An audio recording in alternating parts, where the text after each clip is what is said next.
တရားလူရှင်အနေနဲ့တရားလူမပေးလူခင်တရားလူခံပုဂ္ဂိုလ်များအနေနဲ့တရားလူမခံယူခင်တရားပိုင်ရှင်ဖြစ်တော်မူတဲ့သဗ္ဗညုမြတ်စွာဘုရားရှင်ကိုထိုဘုရားရှင်ရဲ့အရဟံဂုဏ်တော်ပွားများခြင်းဖြင့်ရှိဥစွာရှိခိုးပူဇော်ကြရအောင်အလုံးမဲ့လည်းချီထားပြီးတော့လိုက်ဆိုကြပါအရဟံဂုဏ်တော်ရဲ့အဓိပ္ပာယ်၃မျိုးတစ်မျိုးကိုတစ်ခေါက်စီတိုင်ပေးပါမယ်ဥစဉ်တစ်ခေါက်တိုင်ပေးပြီးတိုင်း၃ခေါက်ပွားများကြရပါမယ်အရဟံကိလေသာကျင်းစင်တော်မူသောမြတ်စွာဘုရားကိလေသာကျင်းစင်တော်မူသောမြတ်စွာဘုရားအရဟံကိလေသာကျင်းစင်တော်မူသောမြတ်စွာဘုရားအရဟံကိလေသာကျင်းစင်တော်မူသောမြတ်စွာဘုရားအရဟံကိလေသာကျင်းစင်တော်မူသောမြတ်စွာဘုရားအရဟံသိကွယ်ရာရ၌ပင်မကောင်းမှုကိုပြုတော်မမူသောမြတ်စွာဘုရားပြုတော်မမူသောမြတ်စွာဘုရားအရဟံသိကွယ်၌ပင်မကောင်းမှုကိုပြုတော်မမူသောမြတ်စွာဘုရားအရဟံသိကွယ်ရာရ၌ပင်မကောင်းမှုကိုပြုတော်မမူသောမြတ်စွာဘုရားအရဟံသိကွယ်ရာရ၌ပင်မကောင်းမှုကိုပြုတော်မမူသောမြတ်စွာဘုရားအရဟံ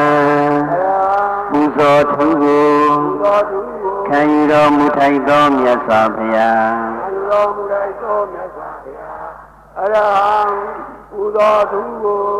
ခံယူတော်မူထိုက်သောမြတ်စွာဘုရားအရဟံပူဇော်ထူးကိုခံယူတော်မူထိုက်သောမြတ်စွာဘုရားအရဟံပူဇော်ထူးကိုခံယူတော်မူထိုက်သောမြတ်စွာဘုရားသာဓုခေါ်လိုက်သာဓုသာဓုသာဓု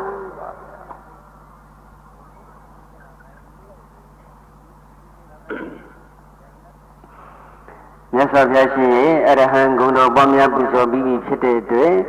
လက်ဥချီထားတာလေးချထားပြီးတော့မျက်လုံးလေးတွေဖိတ်မထားပဲဖွင့်ထားပြီးတော့ထိုင်တဲ့ဣရိယာပုဂ္ဂိုလ်လည်းပုံစံတစ်မျိုးညောင်းရင်ပုံစံတစ်မျိုးပြောင်းပြီးတော့တက်တာတဲ့ဣရိယာပုနဲ့ချမ်းသာစွာတရားနာယူနိုင်ကြပါပြီဒီနေ့ဟောမယ့်တရားကောင်းစဉ်ကဘာလဲလဲဒါကောင်းကူးမှာဒါကူးကောင်းပါပဲဗျာ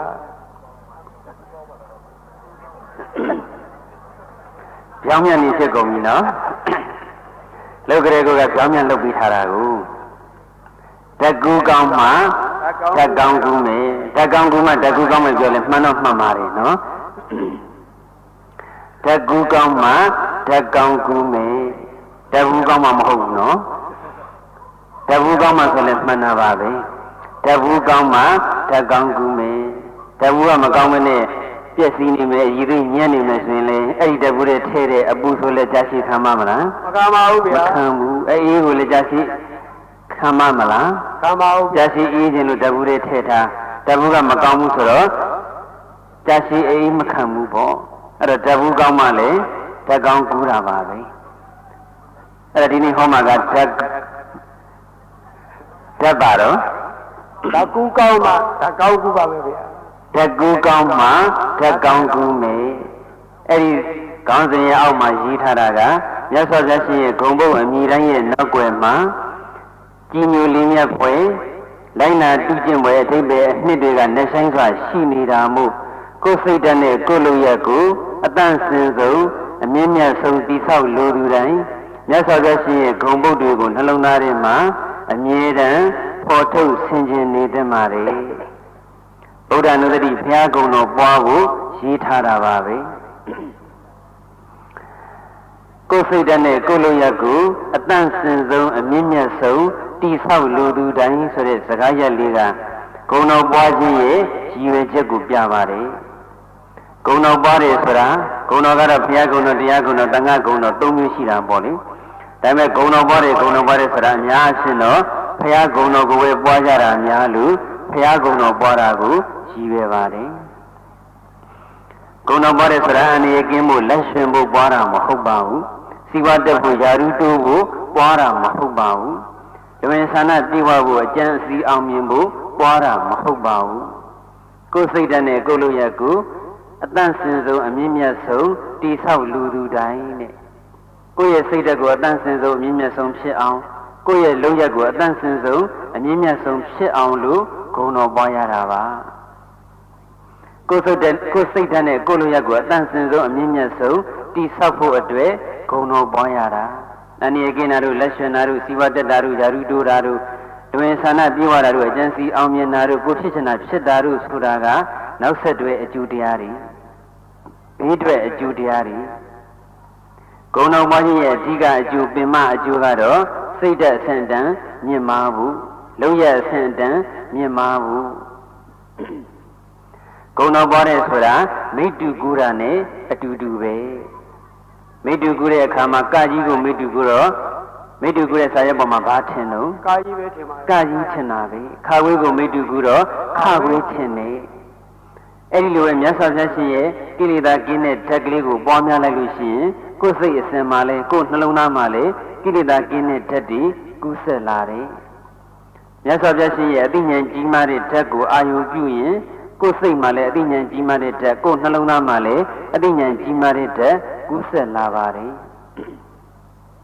ဂုဏ်တော်ပွားတယ်ဆိုတာမြတ်စွာဘုရားရှင်ရဲ့တန်တမှာရှိနေတဲ့ဓာတ်ကောင်းဓာတ်မြတ်တွေကိုကိုယ်နှလုံးသားထဲမှာမိတ္တူကူးယူလိုက်တာပဲကိလေသာကင်းတဲ့အကြောင်းပွားနေတာဟာကိုယ်စိတ်မှာလည်းကိလေသာကင်းမှုအသိဉာဏ်ကြီးမားတဲ့အကြောင်းပွားများနေတာဟာကိုယ်စိတ်မှာလည်းအသိဉာဏ်ကြီးမားဖို့စိတ်ကိုအဓိကဥတည်ပြောပေမဲ့ကိုယ်စိတ်မှာလည်းမြတ်စွာဘုရားရှင်မှာရှိတဲ့ဓာတ်ကောင်းဓာတ်မြတ်တွေကူးဆက်ဖို့ကိုယ်နှုတ်မှာလည်းမြတ်စွာဘုရားရှင်ရဲ့ဓာတ်ကောင်းဓာတ်မြတ်တွေကူးဆက်ဖို့ကိုယ်ပေါ်မှာလည်းမြတ်စွာဘုရားရှင်ရဲ့ဓာတ်ကောင်းဓာတ်မြတ်တွေကူးဆက်ဖို့ကိုယ့်ရဲ့ကိုယ်အမူအရာရောနှုတ်အမူအရာရောစိတ်အမူအရာရောကာယကံဝစီကံမနောကံကံသုံးပါးလုံးပြောသမျှအမှန်ကြံသမျှအဟုတ်လုပ်သမျှအကောင်းဖြစ်ဖို့အတွက်ဂုဏ်တော်ပွားရတာပါဘာလို့လဲဆိုတော့မြတ်စွာဘုရားရှင်ရဲ့ဂုဏ်တွေကလည်းပြောသမျှအမှန်ကြံသမျှအဟုတ်လုပ်သမျှအကောင်းကြီးဖြစ်နေလို့ပါဂုဏ်တော်ပွားတဲ့ဆိုတာမိတ္တူကူရနဲ့အတူတူပဲဆိုတဲ့စကားလေးကိုမမေ့လိုက်ပါနဲ့ဒါနောက်18ဦးမြောက်ဖြစ်နေထွက်ထားတဲ့လူတရနှလုံးသားစာအုပ်ထဲမှာလည်းပါပြီးသားပါပဲအဲ့ဒီထက်ကပဲကောက်စာလေးအနေနဲ့ထုတ်နှုတ်ပြီးရေးထားတာပါကိုယ်စိတ်ဓာတ်နဲ့ကိုယ်လုပ်ရက်ကိုအတန့်စင်ဆုံးအမြင့်မြတ်ဆုံးတိဆောက်လူသူတိုင်းဂုဏ်တော်ပွားရမယ်ဂုဏ်တော်ပွားလို့ရှိရင်စိတ်ဓာတ်တွေလည်းအဆင့်တန်းမြင့်မားလာတယ်အသိဉာဏ်တွေလည်းအဆင့်တန်းမြင့်မားလာတယ်လုပ်ရက်တွေလည်းအဆင့်တန်းမြင့်မားလာတယ်ရည်မှန်းချက်တွေဥတီချက်တွေပြောလို့မကုန်တော့ဘူးပေါ့ကိုယ်ဘဝနဲ့ပတ်သက်သမျှအရာရာတိုင်းဟာအဆင့်တန်းမြင့်မားလာတာပဲနှစ်ချုပ်လိုက်တော့စိတ်ဓာတ်နဲ့လုပ်ရက်ပေါ့စိတ်ဓာတ်နဲ့လုပ်ရက်အဆင့်တန်းမြင့်မားနေပြီဆိုရင်အကျိုးတရားတွေလည်းအဆင့်တန်းမြင့်မားမှာပဲရလဒ်တွေလည်းအဆင့်တန်းမြင့်မားမှာပါပဲအကျိုးတရားတွေရလဒ်တွေအဆင့်တန်းမြင့်မားဖို့ကိုကြီးပဲလူအများစုကဥတီနေမိတတ်တယ်အဆင့်တန်းတို့အကျိုးရလဒ်တို့မြင့်မားဖို့ဆိုတာကစိတ်ဓာတ်နဲ့လုပ်ရက်မြင့်မားမှာကောင်းကျိုးချမ်းသာတွေဆိုတာစိတ်ဓာတ်နဲ့လုပ်ရက်ရဲ့အကျိုးဆက်တွေကြီးပဲအဲ့တော့ဂုဏ်တော်ပွားတာကပါဠိသက်သက်နဲ့8000လေးတောင်ကြည့်အောင်ဘယ်နှသိန်းကြည့်အောင်ဘယ်နှသန်းကြည့်အောင်အခောက်ရည်တွေအပတ်ရည်တွေများဖို့ကိုပဲဦးစားပေးနေကြတာများတယ်မြတ်စွာဘုရားရှင်ရဲ့ဂုဏ်ပုတ်အမိတိုင်းရဲ့နောက်ွယ်မှာအဲ့တော့ဂုဏ်တော်ပွားတဲ့ဆိုတာမိတ္တူကူရနဲ့တူတယ်မြတ်စွာဘုရားရှင်မှာရှိတဲ့ဓာတ်ကောင်းဓာတ်မြတ်တွေကိုယ်စိတ်ကိုယ်နှလုံးသားနဲ့ကူးဆက်လာဖို့ဆိုတာပါဠိသက်သက်ရွတ်နေုံနဲ့ကူးဆက်မလာနိုင်ပါဘူး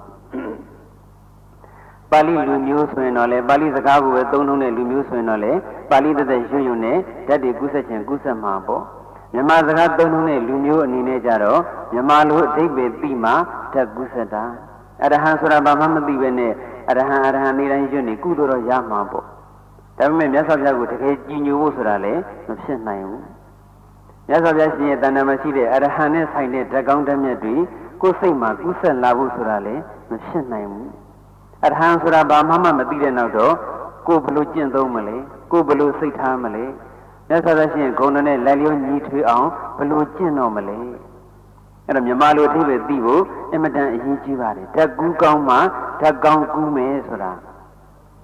ပါဠိသက်သက်ပွားနေုံနဲ့ဓာတ်ကူးကောင်းတယ်လို့မခေါ်သေးဘူးမြန်မာစကားသုံးလုံးနဲ့သူဆိုရင်မြန်မာလိုပွားမှ မွန်စကားသုံးတဲ့သူဆိုရင်မွန်လိုပွားမှကရင်စကားသုံးတဲ့သူဆိုရင်ကရင်လိုပွားမှအင်္ဂလိပ်စကားသုံးတဲ့သူဆိုရင်လည်းအင်္ဂလိပ်လိုပွားမှတရုတ်စကားအများအားသုံးတဲ့လူဆိုရင်လည်းတရုတ်လိုပွားမှပေါ့ကိုယ်အများအားသုံးနှုံးနေတဲ့ဘာသာစကားနဲ့ပွားများမှအထိပ္ပယ်သိပြီးတော့ကိုယ်စိတ်မှလည်းဓာတ်ကောင်းဓာတ်မြတ်တွေကူးဆက်လာနိုင်တယ်ဒါကမြတ်စွာဘုရားရှင်မှာဓာတ်ကောင်းဓာတ်မြတ်ရှိလို့ဓာတ်ကောင်းဓာတ်မြတ်ကူးဆက်တယ်ပြောရတာပေါ့မကောင်းတဲ့သူနဲ့ပတ်သက်တဲ့အကြောင်းအရာတွေအာရုံပြုမယ်နှလုံးသွင်းမယ်ဆိုရင်လေအထိပ္ပယ်သိမှဓာတ်ဆိုးဓာတ်ရုပ်တွေလည်းကူးဆက်လာတာပေါ့အင်္ဂလိပ်စကားမတတ်တဲ့လူတယောက်ကိုအင်္ဂလိပ်လိုသွားဆဲလို့နာပါမလားနာပါဘူးမနာဘူးဘာပြောလို့ပြောနေမှမသိတာဟာတာပြောတဲ့သူကြီးကြီးချင်းအောင်ကြီးနေဦးမှာနော်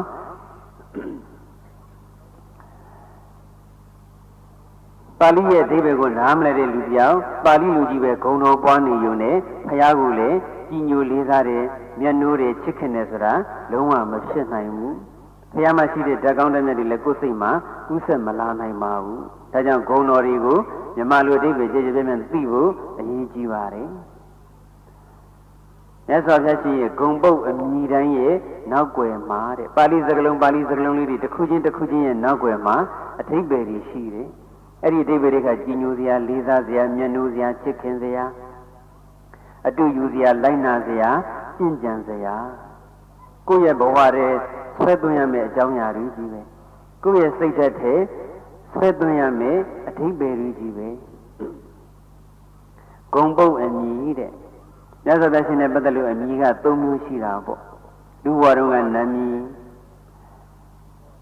အမျိုးအနွယ်ရဲ့နာမည်ဂုံပုတ်နာမည်အမည်လို့ပဲပြောမယ်ဆိုရင်တော့လူဘဝအမည်ပေါ့လူဘဝအမည်ရတော့ဘာတော့တိဋ္ဌထာတချို့မြတ်စွာဘုရားရှင်တွေကြတော့လူဘဝတုန်းကမင်္ဂလာတူသားမင်္ဂလာရှင်ဘရင်မင်္ဂလာမင်းသားစသည်အချင်းပေါ့လေမင်္ဂလာပုံနာဘုရားဖြစ်တော်တော့လေမင်္ဂလာဖယားလူဘဝတုန်းကလည်းသောဘိတယဟန်ဘုရားဖြစ်တော့လေသောဘိတဖယားလူဘဝတုန်းကသိဋ္ဌထာဘုရားဖြစ်တော့လေသိဋ္ဌထဖယားစသည်အချင်းလူဘဝတုန်းကနာမည်နဲ့ဘုရားနာမည်နဲ့အတူတူပဲဥဒ္ဒနာမြတ်စွာဘုရားကျတော့လူဘဝနာမည်နဲ့ဘုရားနာမည်မတူတော့ဘူးလူဘဝတုန်းကနာမည်ကသိဋ္ဌထအမျိုးအနွယ်ရဲ့နာမည်ကဂေါရမအမျိုးအနွယ်ကဆင်းသက်လာတဲ့ပုဂ္ဂိုလ်မို့လို့ဂေါရမလူနာမည်တိုင်းတည်းရဲ့ခေါ်ရင်ရိုင်းဆိုင်ရကြမှာဆိုလို့မရင်ကျေးရရောက်မှာဆိုလို့ဆိုပြီးတော့အမျိုးအနွယ်ရဲ့နာမည်နဲ့ခေါ်ကြတယ်ဂေါရမမြတ်စွာဘုရားသမနောဂေါရမောသာနာပပုဂ္ဂိုလ်တွေကခေါ်တာဆိုရင်တော့သမနောဂေါရမောယဟန်ဂေါရမရှင်းဆရာတော်ကြီးတွေဘာသာကျွန်တော်ရှင်ကြီးဂေါရမဆက်ပြချင်းသူ့နေရာနဲ့သူပေါ့ပြောတဲ့သူရဲ့ဘဝအနေထားကိုဘဝအနေထားနဲ့လိုက်ဖက်အောင်ဘာသာပြန်ကြတာပါပဲအဲ့တော့အမျိုးအနွယ်ရဲ့နာမည်ကဂေါရမဒီဂေါရမဆိုတဲ့နာမည်ကတော့ဘုရားရဲ့တပည့်ဘုရားရဲ့သာသနာအတွင်းသားပုဂ္ဂိုလ်တွေဘုရားကိုကြည်ညိုမြတ်နိုးတဲ့ပုဂ္ဂိုလ်တွေကတော့မသုံးနှုံကြပါဘူးသာသနာပပုဂ္ဂိုလ်တွေဘုရားဘာသာဝင်မဟုတ်တဲ့ပုဂ္ဂိုလ်တွေဉာဏ်သုံးပါးမစည်းကပ်တဲ့ပုဂ္ဂိုလ်တွေကဂေါရမနဲ့သုံးနှုံကြတာဘုရားသားတော်ဘုရားသမီးတော်တွေကတော့ဘယ်သူမှကိုယ့်ဘုရားကိုဂေါရမဘုရားလို့မပြောကြပါဘူးသို့တော်လည်းပဲတခါတည်းမှမလွဲမရှောင်တာလို့ကကုတံကောနာကုံကတ္တဗဂေါရမစသည်အချင်းတခြားဘုရားတွေနဲ့ကွဲပြားသွားအောင်လို့တော့ဂေါရမလို့သုံးနှုံရတယ်ဆိုတာကလည်းအခုခေတ်ကျမှသုံးနှုံကြတာပါဒီကစာပေမှာတော့ကိုယ့်ဘုရားကိုဘယ်သူမှဂေါရမဘုရားလို့မပြောကြပါဘူးအဲ့တော့နန်းစားအနေနဲ့မလွဲမရှောင်တာတဲ့အခါမျိုးမှာသာသုံးနှုံကြတာအများအချင်းကတော့ခုပိဿုပ္ပံမှာကိုကြုံတွေ့နေရတဲ့ဘုရားမြတ်စွာဘုရားလို့ပဲပြောကြတာပါပဲတခြားဘုရားတွေနဲ့ရှင်ပြီးပြောဖို့လိုအပ်လာတဲ့အခါကျမှသာဂေါရမမြတ်စွာဘုရားလို့ပြောကြတယ်အဲ့တော့လူဘဝနာမည်သိဋ္ဌထအမျိုးအနွယ်နာမည်ဂေါရမဂုံပုတ်နာမည်ကတော့ကုံကိုမကုံနိုင်တော့ဘူးမြတ်စွာဘုရားရှင်ရဲ့ဂုံတော်တွေကအသင်္ချေအနန္တရှိတာမို့လို့ဂုံပုတ်နာမည်တွေကလည်းအသင်္ချေအနန္တပဲဥပမာဘဂဝါရှင်ဒါမြတ်စွာဘုရားပေါ့နာမည်ပါပဲဒါပေမဲ့ဂုံနဲ့ဆက်ဆက်ပြီးတော့ရတဲ့နာမည်ဂုံပုတ်ကိုအစွဲပြုပြီးတော့ရတဲ့နာမည်မြတ်စွာဘုရားလို့နာမည်သက်ခေါ်ယူမဟုတ်ဘူးအဲ့ဒီနာမည်ရဲ့နောက်ွယ်မှာအထိပ္ပယ်ကြီးရှိတယ်ဂုံကြီးရှိတယ်ဂုံကိုအကြောင်းပြုဖြစ်တဲ့နာမည်ပေါ့ဥပမာအနာရဘိန်သေးဆိုလို့ရှိရင်သူ့နာမည်ကသွက်သူရှိပြီးသား အနာတမီသတိလူနာမည်ကဘယ်သူတော့သူ့လူနာမည်ကသူ့ရဲ့မူရင်းနာမည်ပေါ့လေသူ့မူရင်းနာမည်ကသူတတ္တဒါပေမဲ့ကိုယ်ကိုယ်ရမရှိတဲ့ပုဂ္ဂိုလ်တွေဆင်းရဲပါတဲ့ပုဂ္ဂိုလ်တွေကိုအမြဲတမ်းအစားစရာတွေဝတ်စရာတွေပြီးနေတာမို့လို့အနာတပိအနာထပိဋ္ဌိကပေါ့အနာထဆိုတာနာထဆိုတာကကိုယ်ကိုယ်ရအဆိုတာကမရှိတာကိုယ်ကိုယ်ရမရှိတဲ့ပုဂ္ဂိုလ်အာဟုမရှိတဲ့ပုဂ္ဂိုလ်ဆင်းရဲတာတွေနွမ်းပါတဲ့ပုဂ္ဂိုလ်တွေဒါကကောင်းတက်ပြီးတော့ပြောလိုက်တာပေါ့လေဆင်းရဲနွမ်းပါတဲ့ပုဂ္ဂိုလ်တွေမဟုတ်ဘူးအလူကံပုဂ္ဂိုလ်မှန်သမျှကိုပဲပေါ့အဲ့ဒါဆင်းရဲနွမ်းပါတဲ့ပုဂ္ဂိုလ်အာဟုရမရှိတဲ့ပုဂ္ဂိုလ်တွေကိုပိဋ္ဌဆိုတာထမင်းမှာပဲအစာရည်စားပါပဲအစာရည်စားကိုကောင်းတက်ပြီးပြောတာစားစရာဝတ်စရာနေစရာအကုန်ပဲပေါ့အဲ့တော့အာနာထအာဟုရမရှိတဲ့ပုဂ္ဂိုလ်တွေကိုပိဋ္ဌိကအစာရည်စားအဝတ်အစားစတဲ့သူ့ဝဝတ္ထုတွေပြီးလှူတယ်လို့အနာတပိအဲ့တော့ကိုယ်ကိုယ်ရမရှိတဲ့ပုဂ္ဂိုလ်တွေကိုအမြဲတမ်းစားစရာတောက်စရာတွေအမြဲတမ်းပေးတယ်လို့မသိဘူးအနာတပိနဲ့ခေါ်တာသူ့ရဲ့မူရင်းနာမည်ကတော့တတ္ထသူတတ္ထသူတထမဟုတ်ဘူးနော်သူတတ္တအဲ့ဒါအနာတပိဆိုတဲ့နာမည်ကဂုံပုတ်နာမည်ပေါ့အရက်ထဲမှာလည်းပဲရှိတာပဲမလားသူ့မူရင်းနာမည်ကတော့တစ်မျိုးရှိလိမ့်မယ်ဒီဘပေးထားတဲ့နာမည်မှတ်ပုံနေကနာမည်ဒါပေမဲ့လို့သူ့ရဲ့အလုပ်ကိုမူတည်ပြီးတော့ဟိုမကောင်းတဲ့ဘက်ကကြည့်လို့ရှိရင်လည်းငပွားကြီးတို့ဘာလို့ခေါ်တာမရှိဘူးလားရှိပါရဲ့ဗျာရှိတယ်ငပွားကြီးလို့လည်းကြတော့လည်းငပွားကြီးခေါ်တာပေါ့ကောင်းတဲ့လူကြတော့လေကောင်းတာနဲ့ပတ်သက်တဲ့ဂုံပုတ်တွေခေါ်တာအများကြီးရှိတာပေါ့ကိုယ်ပတ်ဝန်းကျင်ပြန်ကြည့်လိုက်ပေါ့ဘဂဝါမြတ်စွာဘုရားဒါကဂုံပုတ်နာမည်တတ္ထာမြတ်စွာဘုရားနာထောမြတ်စွာဘုရားတထာဂတောမြတ်စွာဘုရားစသည်ဖြင့်ဒီစကားလေးတွေကြားဘူးနာမှရှိပြီးသားပါအဲ့ဒါတွေကဂုံပုတ်ကိုဆွဲပြီးတော့ရတဲ့နာမည်မြတ်စွာဘုရားရှင်ရဲ့ဂုံပုတ်အနီတိုင်းရဲ့နောက်ွယ်မှာကြည်ညိုလေးမြတ်ဖွယ်လိုက်နာတုကျင့်ဖွယ်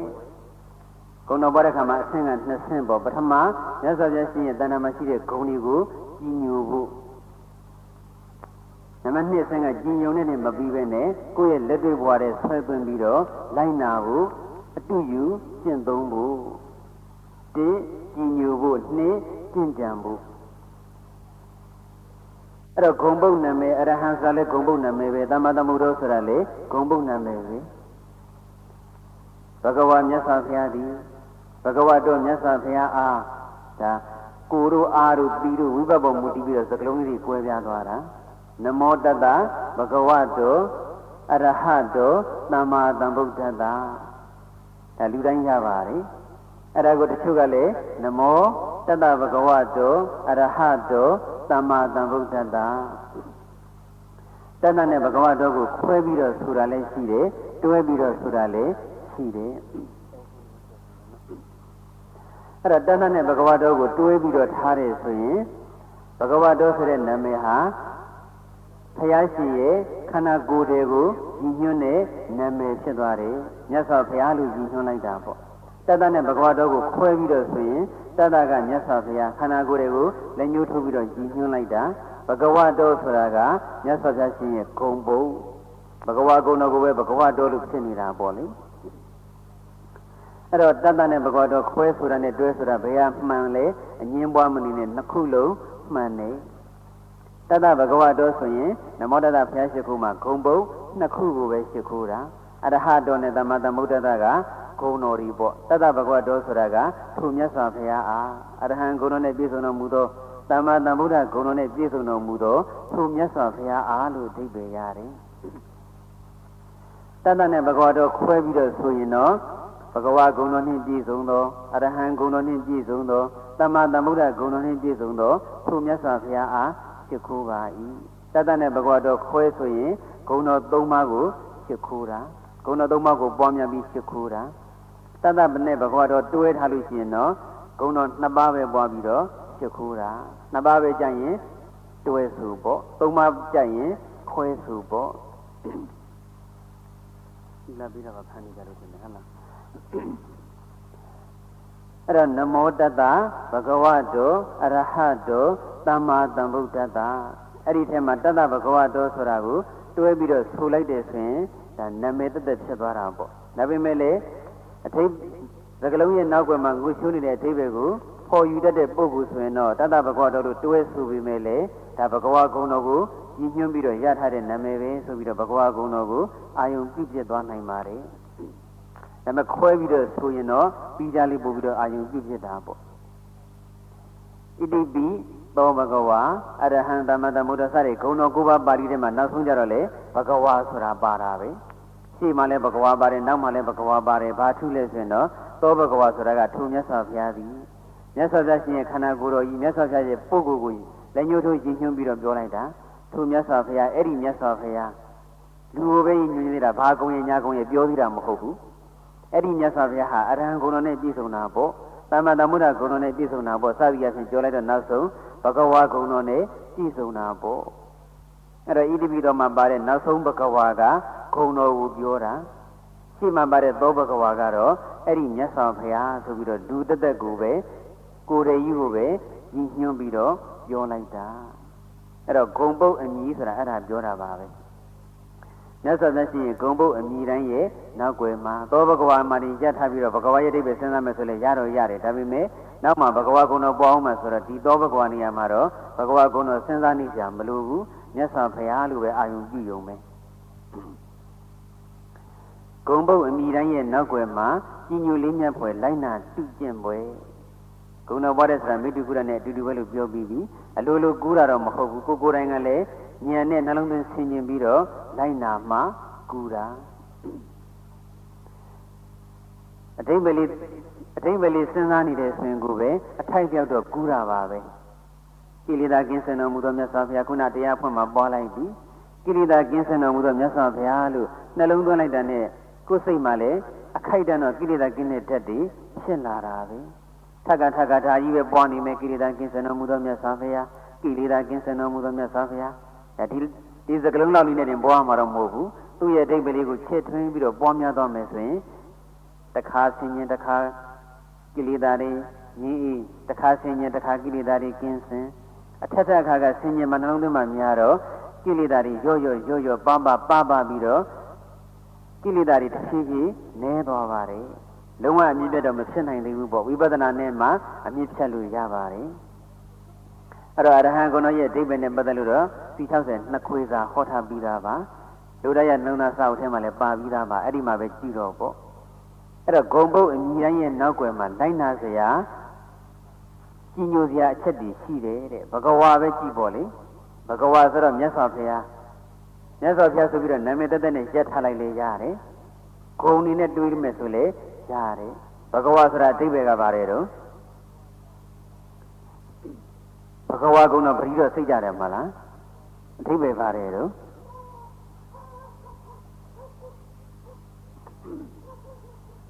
ဘဂဝါပါလဲမြတ်လို့ရှိရင်တော့ဘုန်းတော်6ပါးနဲ့ပြည့်စုံတော်မူသောမြတ်စွာဘုရားဒါဂုဏ်တော်အဓိပ္ပာယ်ချက်ထားပြီးသားပုဂ္ဂိုလ်ဆိုရင်ရမယ်ဒါပေမဲ့ဂုဏ်တော်တကယ်ပွားပြီးဟိဘဂဝါဂုဏ်တော်ပရိစိတ်ပြီးဟိဆိုရင်တော့ဘုန်းတော်6ပါးအာယုံပြုတာလားဘဂဝါဆိုပြီးတစ်လုံးချတာလားဘဂဝါပါဠိဘာရဲ့ဂါရဲ့ဝါရဲ့ဘာကုံလေးရဲ့ဂန်းငယ်လေးရဲ့ဝါရေးချရဲ့ဒီစကလုံးလေးသုံးလုံးပဲမျက်စိနဲ့မြင်ပြီးတော့တစ်လုံးပြီးတစ်လုံးတစ်ဖြောင်းနဲ့ချလိုက်ကြတာများတယ်ဘုန်းတော်6ပါးစဉ်းစားမိတဲ့သူရှားပါတယ်စဉ်းစားကြတော့လေဘုန်းတော်6ပါး6ကဏ္ဍလေးပဲမျက်စိနဲ့မြင်တာကဲဘုန်းတော်6ပါးပြောပါအောင်ဆိုရင်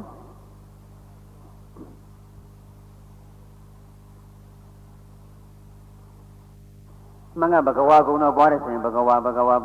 နဲ့တပတ်ကြည့်ပြီးရော10ပတ်ကြည့်ပြီးရော7တောင်လေးတောင်ကြည့်ပြီးရောချမှာမဟုတ်ဘူးဘဂဝါဆိုတာဘာလဲသိသိချာချာစဉ်းစားရမှာဂုံတော်ပွားတယ်ဆိုတာခုခေတ်လူအများစုထင်နေတာကစိတ်ပရိကံပြီးတော့ပါဠိလေးတစ်လုံးရွတ်လိုက်တစ်လုံးချလိုက်ပါဠိလေးတစ်လုံးရွတ်လိုက်တစ်လုံးချလိုက်လို့တာကမှဂုံတော်ပွားတယ်ထင်နေတာပရိလုံးဝမပါဘဲနဲ့ဂုံတော်ပွားလို့ရပါတယ်ဟန်တယ်လီလေးမကင်မနှိပ်ဘဲနဲ့ဂုံတော်ပွားလို့ရပါတယ်စိတ်ဘာဝနာဆိုတာစိတ်အလုပ်ပါဘာဝနာပနာမနောကမ္မမိဝါတဲ့ဘာဝနာဆိုတာစိတ်ရဲ့အလုပ်ပဲစိတ်နဲ့ပဲလုပ်ရမှာလက်နဲ့လုပ်เสียမလို့ဘူးနှုတ်နဲ့လည်းလုပ်เสียမလို့သို့တော်လည်းပဲစိတ်သက်နဲ့ပွားများနိုင်လောက်အောင်စိတ်ဆွမ်းရည်မပြေဝသေးဘူးစိတ်တဲ့အင်အားမခိုင်မာသေးဘူးဆိုရင်တော့လက်အကူကြီးနှုတ်အကူကြီးနည်းနည်းပါးပါးယူမယ်ဆိုယူလို့ရပါတယ်ဒါပေမဲ့တစ်သက်လုံးလက်နဲ့ကြီးပဲတစ်သက်လုံးနှုတ်နဲ့ကြီးပဲသွားရမှာမဟုတ်ဘူးအစပြိုးအဆင့်လေးမှာနှုတ်နေသေးတဲ့အဆင့်မှာ ပြင်ပရုပ်ဝတ္ထုတစ်ခုခုရဲ့အကူအညီကိုယူမယ်ဆိုယူလို့ရတယ်ဒါပေမဲ့အဲ့လောက်နဲ့ပြီးရမှာမဟုတ်ဘူးလမ်းလျှောက်သင်္ကန်းစလမ်းလျှောက်တက်ခါစခလေးလေးမိဘတွေကအဖေနဲ့အမေဟိုဘက်ကတစ်ဖက်ဒီဘက်ကတစ်ဖက်ခလေးလေးရဲ့လက်ကိုထိမ့်ကန်ပြီးတော့လမ်းလျှောက်သင်မပေးရဘူးလားအသက်20ပြည့်တဲ့ခါကျတော့ကိုသားဘယ်နဲ့ညာနဲ့ကန်ပြီးတော့လမ်းလျှောက်ခိုင်းเสียလိုသေးလား20မှကိုမဟုတ်ပါဘူးလေလမ်းလျှောက်တင်တာတော်တော်လေးလားနဲ့ချီသွားပြီဆိုရင်တော့လက်လွတ်ပေးလိုက်ရုံပဲအဲ့တော့ပထမဆုံးစိတ်ပရိတို့စိတ်ပရိဂိုင်နာတို့ဗဇက်ကအတန်ထွက်ပြီးရွတ်တာတို့ဟိုဟာဒီကနှိပ်ပြီးတော့ရွတ်တာတို့ဆိုတာကလမ်းလျှောက်တင်တဲ့အဆင့်ပဲလမ်းလျှောက်တင်တဲ့အချိန်မှာရိုင်းလဲသွားမှဆိုလို့ဘေးကနေမိဘတို့လူကြီးသူမတို့ကထိမ့်ပေးထားတဲ့သဘောပဲမိဘကလက်လွတ်လိုက်တာနဲ့တစ်သက်လုံးလမ်းမလျှောက်တတ်ဘူးဆိုရင်တော့ပိုလီယိုဖြစ်နေလို့ဖြစ်မယ်ခြေထောက်ပိုလီယိုဖြစ်တာတဲ့စိတ်ပိုလီယိုဖြစ်တာကပိုဆိုးတယ်အဲ့တော့ဂုဏ်တော်ပေါ်တဲ့နေရာမှာလက်အကူကြီးနှုတ်အကူကြီးဆိုတာကမတန်မဆွမ်းသေးတဲ့အဆင့်မခိုင်ခြေထောက်မခိုင်သေးတဲ့အဆင့်ပွားတဲ့အနေနဲ့ပြောရင်စိတ်မခိုင်သေးတဲ့အဆင့်ပေါ့လမ်းလျှောက်တော့ခြေထောက်မခိုင်သေးလို့ထိမ့်ပေးရတယ်ဂုဏ်တော်ပေါ်တော့စိတ်မခိုင်သေးလို့နှုတ်နဲ့လက်နဲ့ထိမ့်ပေးရတယ်ခိုင်သွားပြီဆိုရင်တော့အထိန်းနေလွတ်လိုက်ပါတော့စိတ်သက်နဲ့ပဲပွားများလိုက်ပါစိတ်သက်နဲ့ပွားမှဘာဝနာစစ်စစ်ဖြစ်ပါတယ်တချို့ကပရိစိတ်တဲ့လူကိုသမထလို့နာမည်တက်လိရှိတယ်တကယ်တော့သမထကိုမဟုတ်သေးဘူးရရကြီးပြောရပါတယ်သမထကိုမဟုတ်သေးဘူးပရိစိတ်တဲ့လူကိုသမထလို့နာမည်တက်တဲ့လူတွေကသမထဝိပဿနာပွားများတယ်သမထလည်းလုပ်တယ်ဝိပဿနာလည်းလုပ်တယ်လို့ပြောလိုက်ရင်ဘာပရိစိတ်တုံးလို့မေးလိရှိအရှင်ဘုရားတော်တဲ့တောင်နဲ့တရားတွေအားထုတ်နေတယ်ဘာဝနာတွေပွားနေတယ်သမထလားဝိပဿနာလားတဲ့မေးသမထရောဝိပဿနာရောပဲလို့ပြောလိုက်တော့ဘာပရိစိတ်တာတုံးနဲ့ဘာရွတ်တာတုံးနဲ့သမထဆိုတာကိုပရိစိတ်တာလို့ထင်နေကြတယ်သမထဆိုတာကိုရွတ်တာဖတ်တာလို့ထင်နေကြတယ်သမထရောဝိပဿနာရောသာသနာ့တွင်မှာပွားများရမှာပါပဲစိတ်သက်နဲ့ပွားများရမှာပါဂုဏ်တော်ပွားတာသမထပါမေတ္တာပို့နေတာသမထပါအတုဝကမ္မထရှုနေတာသမထပါသိခြင်းတရားကိုဆင်ញင်နေတာတွေသမထပါအဲ့တော့ဗုဒ္ဓနုတ္တိသမထကမ္မထံကိုသမထစစ်ဗုဒ္ဓနုတ္တိစစ်ရှင်းပွားမယ်ဆိုရင်စိတ်သက်နဲ့ပွားများရမယ်ပွားတော့လည်းပဲခုနရှင်ဘုရားကစိတ်နဲ့ပွားဆိုတော့အတန်ထွက်ပြီးတော့ဘဂဝါမြစ်တော့စိတ်နဲ့ပဲစိတ်ထဲကနေပဲဘဂဝါရွတ်နေရမှာလားဆိုတော့အဲ့ဒီလိုပါဠိကြီးဘဂဝါရွတ်နေရမှာလည်းမဟုတ်ဘူးဘဂဝါဘုန်းတော်6ပါးနဲ့ပြည့်စုံတော်မူသောမြတ်စွာဘုရားဘုန်းတော်6ပါးလို့ဒီလိုကြီးဆိုမှရလို့မဟုတ်ဘူးပေါ့လေဘုန်းတော်အနန္တနဲ့ပြည့်စုံတော်မူသောမြတ်စွာဘုရားဘုန်းရှိတော်မူသောမြတ်စွာဘုရားဘုန်းကြည်တော်မူသောမြတ်စွာဘုရားဘုန်းတကူထက်မြတ်တော်မူသောမြတ်စွာဘုရားပြီးတော့မှအဲ့ဒီဘုန်းတွေကဘာတွေလဲ6ပါးအဓိပ္ပာယ်ကိုတစ်ခုချင်းကိုစဉ်းစားရမှာဣတရိယဓမ္မယတပိရိကာမပညတာပါဠိလေးရယုံနဲ့လေမပြီးသေးဘူးဣတရိယဘုန်းတော်တဲ့ခုနရွတ်လိုက်တယ်ပရိသတ်ထဲကကဲဣတရိယဆိုတာကဘာတဲ့တော့ဒီမှာဂုဏ်တော်ဆာရက်တွေဝေထားပြီးဆိုတော့စာရွက်နှံကြည့်ကုန်ပြီကြည့်ရုံမပြီးနဲ့ကျင့်ရမှာနော်ကျင့်ရုံမပြီးနဲ့ကျင့်ရမှာကြည်ကြကျင့်ကာကြီးရတဲ့နေကြီးပါပဲနော်ဟိုကြာတာနေထွက်နေတာပေါ့လေကြည်လေကြည်ပြီးတော့လဲကျက်ပြီးတော့လဲကျင့်အဲ့ဒါဣတရိယဆိုတဲ့ပါဠိလေးကဟိုအကျယ်တဝင်းမသိတော့မှလွန်ရင်းလေးတွေဟိုခက်ဆက်သဘောမျိုးပေါ့လေလူကျောင်းသားဘောတော့ကမင်းကြီးနေပါလိကျက်တယ်လို့မျိုးပေါ့ဣတရိယဆိုတာအစိုးရတာပဲဘာတွေအစိုးရတယ်လဲဆိုရင်ကိုယ်စိတ်ကိုလည်းအစိုးရတယ်လူနဲ့ပြမှာတတ္တဝါအားလုံးတလောကလုံးကိုလည်းအစိုးရတယ်အစိုးရတယ်ဆိုတာကိုယ်စိတ်ကိုအစိုးရတယ်ကိုယ်စိတ်ကိုနိုင်နေတယ်ပေါ့တလောကလုံးကိုအစိုးရတယ်ဆိုတာလေတလောကလုံးပေါ်မှာဩဇာညောင်းတယ်လူအပ်လို့ရှိရင်ပေါ့လေအလကားနေရင်တလောကလုံးကိုမတော်မတရားနှောင်းမိုးနေတာကိုပြောတာမဟုတ်ဘူးအစိုးရတယ်ဆိုတဲ့စကားလုံးကသူများပေါ်မှာအနိုင်ကျင့်တာကိုပြောတာမဟုတ်ဘူးဒါဘဂဝါဂုဏ်တော်အကြောင်းပြီးကြဟောမှာပဲအသေးစိတ်ပြောမှာပေါ့အခုကတော့ဂုံဘုတ်အမိတိုင်းရဲ့နောက်ွယ်မှာလေးစားစရာရောလိုင်းနာစရာရောရှိနေတယ်ဆိုတာလေးသိအောင်အကျဉ်းချင်းပြောပြတာဣတရိယကိုယ်စိတ်ကိုလည်းအစိုးရတယ်ကိုယ်ပတ်ဝန်းကျင်အလုံးပေါ်လည်းအစိုးရတယ်မြတ်စွာဘုရားစိတ်တော်ဟာအမြဲတမ်းထိုင်ခန့်နေတယ်အဆိုးများလို့ဟိုရောက်ဒီရောက်ဟိုတွေးဒီတွေလေလွတ်နေတယ်ဆိုတာမရှိနိဗ္ဗာန်ကိုအာရုံပြုခြင်းအချိန်မရွေးအာရုံပြုလို့ရတရားခုလိုတရားဝိဓိဟောတရားချက်လေးတစ်ခုခုကောင်းလို့ပိဋကတာရုခေါ်လိုက်တဲ့အချိန်ကိုယ်ကတော့တတိချမှတာရုခေါ်တာပေါ့လေဖြစ်ကြလေကုန်တတိဆိုတော့မှတာရုခေါ်ကြဆရာလက်ထက်ကတော့လို့တတိဆိုပြီးတာရုခေါ်တာမဟုတ်ဘူးနားထောင်ကိုရန်သဘောကျနှစ်သက်တဲ့နေရာလေးရောက်ပြီဆိုရင်တာရုနဲ့ပိဋကခေါ်ကြ ဟိုရုပ်ရှင်တွေဘာတွေကြည့်တဲ့ခါကျတော့ကိုကြိုက်တဲ့အခန်းလေးတွေ့ရင်လက်ခုပ်တွေဘာတွေပြီးကြသလိုပေါ့တရားနာရင်လည်းကိုကြိုက်တဲ့အခန်းလေးတွေ့တော့သာဓုခေါ်ကြအဲ့လိုသာဓုနဲ့၃ချိန်စက္ကန့်ပိုင်းပဲ5စက္ကန့်ပဲအဲ့ဒီ5စက္ကန့်သာဓုခေါ်နေတဲ့အချိန်မှာကိုယ်ပဲမြတ်စွာဘုရားရှင်ကနိဗ္ဗာန်ကိုအာရုံပြုလို့ရတယ်နိဗ္ဗာန်ကိုလှမ်းပြီးတော့အာရုံပြုလို့ရတယ်အဲ့လိုပြန်ကိုယ်စိတ်ကိုအစိုးရတယ်ကိုယ်စိတ်ကိုနိုင်နေတယ်ကိုယ်စိတ်ကိုနိုင်နေတာကိုပဲအစိုးရတယ်လို့ပြောတာပါကိုယ်စိတ်ကိုလွှမ်းမိုးနိုင်တယ်ပေါ့ကိုယ်စိတ်ကိုအစိုးရတယ်ဆိုတာကိုယ်စိတ်ကိုနိုင်နေတာကိုပြောတာတလောကလုံးကိုအစိုးရတယ်ဆိုတာလေတလောကလုံးအပေါ်မှာဩဇာတက်ရောက်တာတလောကလုံးလို့ဆိုပေမဲ့တကယ်ကျွတ်တင်ကျွတ်ထိုက်တဲ့ဝိနည်းတွေအပေါ်မှာပေါ့ဒီဝိနည်းတယောက်ကိုဘယ်တရားဒီတရားလေးဟောပြီးတော့ကဲချွတ်လိုက်မယ်အဲ့ဒီတရားလေးဟောလိုက်တယ်ဟောတဲ့တရားတိုင်းအဲ့ဒီဝိနည်းပုဂ္ဂိုလ်ကလိုက်နာတော့တာပဲကျင့်သုံးတော့တာပဲသဘောပေါက်တော့တာပဲအဲ့ဒါကိုအစိုးရတယ်လို့ပြောတာပါအဲ့ဒါကိုလည်းဆိုရတယ်ကိုနဲ့ပတ်သက်တဲ့ပုဂ္ဂိုလ်တွေပေါ်မှာလည်းဩဇာညောင်းနေဆိုတဲ့အချက်ကလေးကြည့်ပြီးတော့မြတ်စွာဘုရားရှင်ဂုံလေးကိုတစ်ဖက်ကကြီးညိုရင်းနဲ့ကိုယ့်ဘဝကိုလည်းပြန်ပြီးတော့စောင်းနေကြည့်ရတယ်ချောင်းကြည့်ရတယ်ကိုယ်စိတ်ကိုဘယ်လောက်များနိုင်ပြီလဲကိုယ်စိတ်ကိုဘယ်လောက်များအစိုးရတယ်လဲကိုယ်နဲ့ထိတိပတ်သက်နေတဲ့ပတ်ဝန်းကျင်ပေါ်မှာလည်းကိုယ်ဘယ်လောက်များအစိုးရတယ်လဲမတော်မတရားအစိုးရတာကိုပြောတာမဟုတ်ဘူးတရားတဲ့နီလန်းနဲ့ဩဇာတက်ရောက်တာကိုကကောင်းစေခြင်းလို့ပြောတယ်ပြောတဲ့စကားတိုင်းသူတစ်ဖက်သားကနားထောင်နေဆိုဒါအစိုးရတာပေါ့မတော်မတရားအနိုင်ကျင့်နှိမ့်ဆက်တာကိုပြောတာမဟုတ်ဘူးတချို့မိဘတွေသားသမီးကိုပြောဆိုဆုံးပါတယ်နားမထောင်ကြဘူးကလန်ကဆန်လုပ်တယ်ကိုခေတ်သားသမီးတွေပြောလို့ဆိုလို့ကိုမရဘူးကိုခေတ်ကလေးတွေသိရှိုင်းတာပဲနဲ့ပြောလို့ရှိတာကိုယ့်အပြစ်ကိုမမြင်မနဲ့သူများအပြစ်သွားမြင်တာကိုယ်သားသမီးပေါ်မှာအဆိုးမရဘူးလေဣတရိယဘုံတော်မှာမရှိတာဖះလို့ထက်ထထနဲ့ရှိဖို့ပြောတာမဟုတ်လူတိုင်းမှာသူ့တိုင်းတာနဲ့သူ့ဘုံဆိုတာရှိရမှာပဲဖះလို့တလောကလုံးလူနဲ့ပြမှာတတ္တဝါအားလုံးကိုအစိုးမရပြီမဲ့ကိုမွေးထားတဲ့ကိုသားကိုသမီးလေးလောက်တော့အစိုးမရသင့်ဘူးလားကိုပြောစကားနားမထောင်ဘူးကလန်ကဆန်လုပ်တယ်ဆိုတာကသားသမီးကမိုက်တာလားကိုကအသုံးမကျတာလားကိုကအသုံးမကျတာ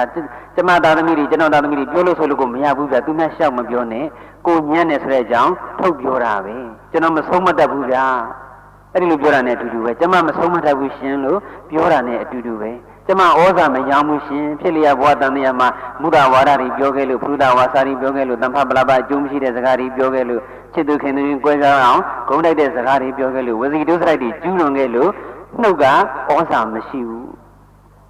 ဖြစ်လျက်ဘဝတန်တရားမုဒ္ဒဝါဒကြီးပြောခဲ့တဲ့ပုဂ္ဂိုလ်သူတစ်ပါးပေါ်ဩဇာညောင်းကိုမညောင်းတော့ဘောတန်မြတ်ဆိုတာတာထဒီဘဝမှာကိုပဲလိန်ညာပြောတယ်ဆိုရင်အဲ့ဒီပြောတဲ့လူပထမတော့အဟုတ်ထင်ရင်ထင်မဲ့နောင်ပါပြောရှုံကိုမယုံတော့ဘူး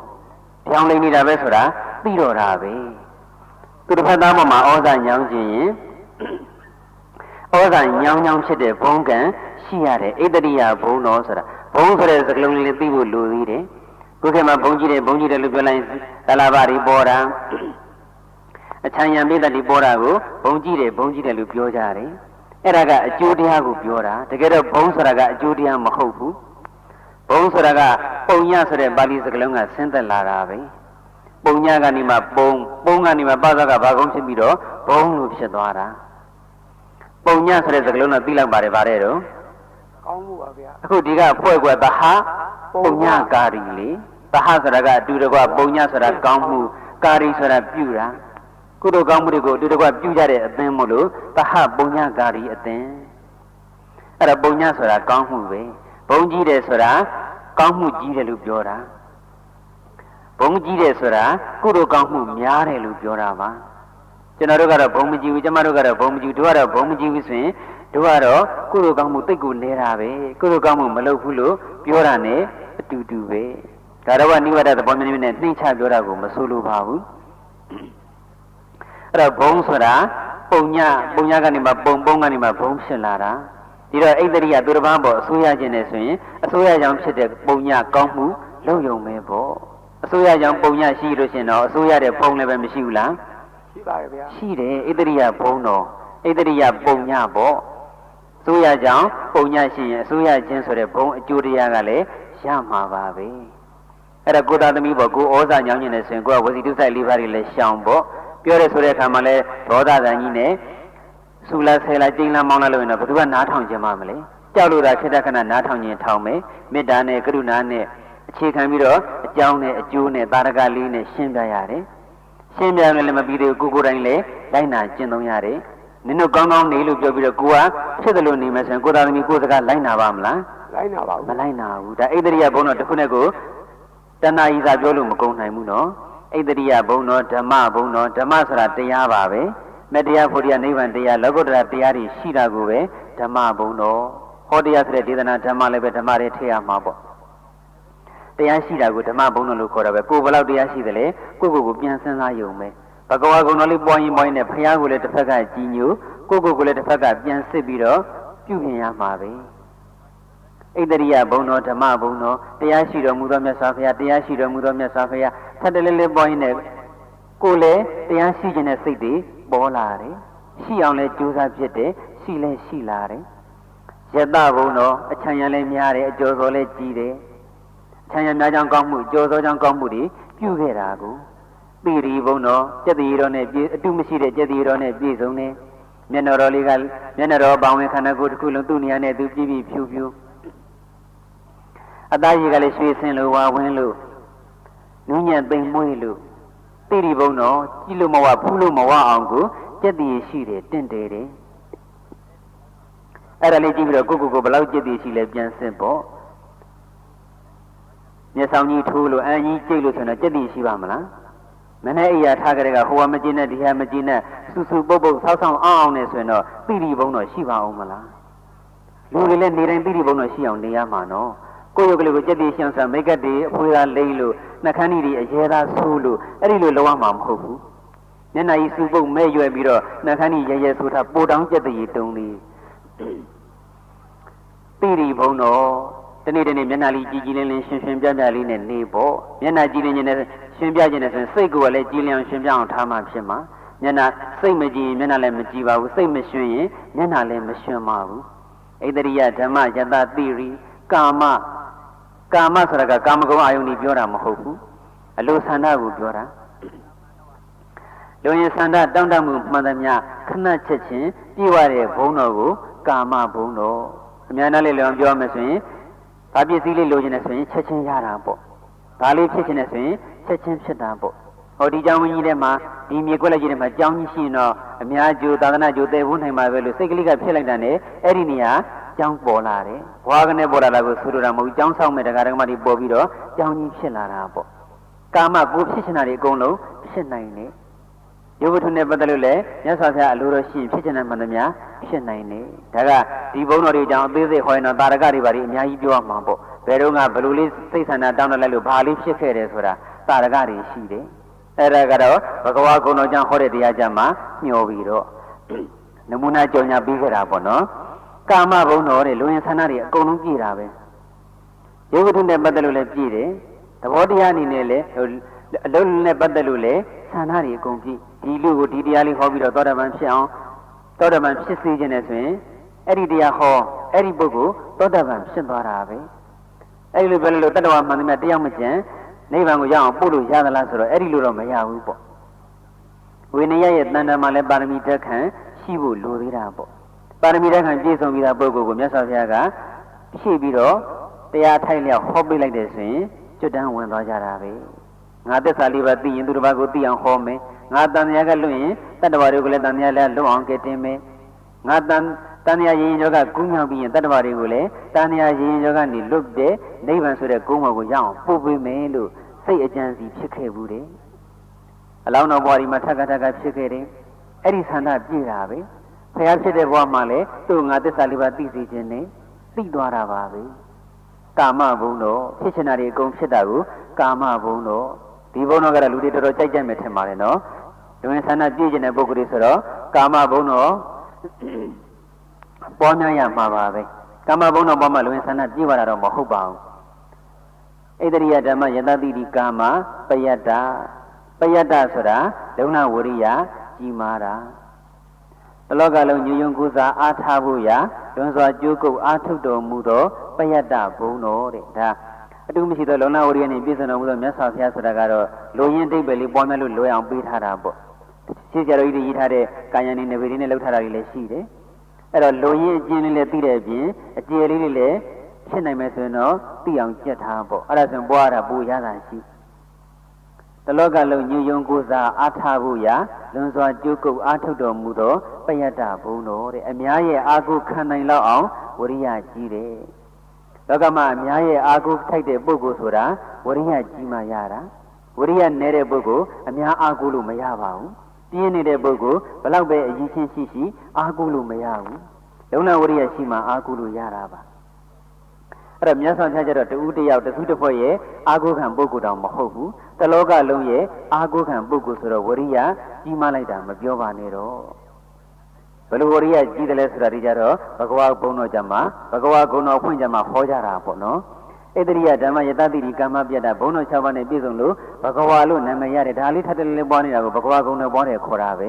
ဥစဉ်ခုပြောသွားခဲ့တဲ့အချက်တွေကဒိဗ္ဗေသိအောင်ရှင်းပြနေတာမဟုတ်ဘူးကိုဂုဏတော်တကယ်ပွားတဲ့ခါကျတော့လေအခုပြောခဲ့တဲ့ဟာဒီပြန်စဉ်းစားရမှာပဲဒါလောက်လေးနဲ့စဉ်းစားမှလည်းမဟုတ်ချက်ထွင်ပြီးတော့ကိုစဉ်းစားရမှာအဲ့ဒါခုဥစဉ်ပြောခဲ့တယ်လို့သေးသေးရှောင်းစဉ်းစားနေလို့ရှိရင်ခါတိုင်းနာယီဝဲပရိပတ်ရများစွာပရိပတ်ပေါင်းများစွာရသွားပြီမယ်အခုလိုအသေးသေးရှောင်းစဉ်းစားနေတော့တစ်ခေါက်တောင်ကုန်ညမကုန်မှာပေါ့တစ်ခေါက်ပဲပြီးချင်းပြီးမှာပေါ့စက်တန်ရွက်100နဲ့1000နဲ့တရွက်ပဲရွက်ယူမလို့ဘာတွေဘာလို့ယူမလဲ1000နဲ့တရွက်ယူပါပဲဗျာအော်ဟိုကအရွက်100ဒီကတရွက်လေးမနေဘူးလားမနေပါဘူးဗျာအရွက်100နဲ့တရွက်အရေးတွဲအားဖြင့်ကြည့်ရင်တော့နဲတယ်အရေးချင်းအားဖြင့်ရပါတယ်စက်တန်ရွက်100ဆိုတော့အရွက်ကသာ100ဖြစ်တာတန်ဖိုးကဟို1000နဲ့တရွက်ရဲ့10ဆတောင်မှနေသေးတယ်1000နဲ့တရွက်ကတရွက်ထဲဆိုပြီးမယ်ဟိုအရွက်100ထက်ကိုတန်ဖိုး10ဆပါတယ်ပရိပတ်ရည်တွေအများကြီးပြီးပြီမဲ့အခောက်ရည်တွေအများကြီးပြီးပြီမဲ့အထိပ္ပယ်သိသိနဲ့ကြေကြေပြန့်ပြန့်ချက်ထွင်ပြီးတော့ကိုယ့်ရဲ့လက်တွေ့ဘဝလေးနဲ့နှိုင်းရှင်ပြီးပွားတဲ့ပုဂ္ဂိုလ်ရဲ့တစ်ခေါက်ကပို့ပြီးတော့တန်ဖိုးကြီးပါတယ်